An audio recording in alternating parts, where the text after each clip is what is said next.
Əgər bir insan şuurundan istifadə eləmirsə, bayaq dediyimiz kimi heyvanlar kimi yaşayacaq. Bizim danışmağımız, geyinməyimiz o demək deyil ki, biz onlardan fərqliyik.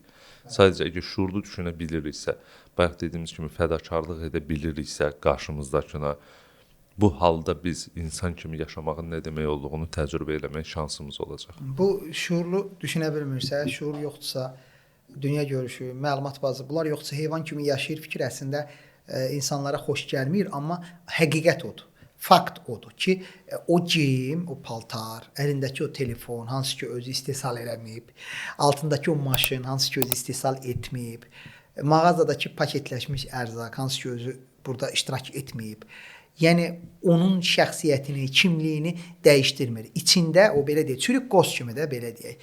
Görüntüdə hamı belə normal görünür, amma içində əslində həmin o primitiv Düz əslində biz yaşayış. onsuz da bir heyvan, insan deyəndə, yəni bunu nəsə bir şey Alçatmaq alçatmaq, və bəli. Çoxları bunu o cür yəni sezgi olaraq o cür qəbul edir, təhqir kimi qəbul edir. Heyvan olmaq yəni bu sosial heyvan sayılır. İnsanı başqa nə ilə müqayisə edəcəyik? Əvvəllər 100 min il əvvələ qədər yer üzərində 6 fərqli insan növü var idi. İndi amma yoxdur. Bizə ən yaxın olanlar məməlilərdir, düzdür. Biz də onsuz da məməlilər sinfinə aid, yəni eyni sinifdənik və onlarla da bir-birimizi müqayisə edirik. Müqayisə edə bilərik, bəli.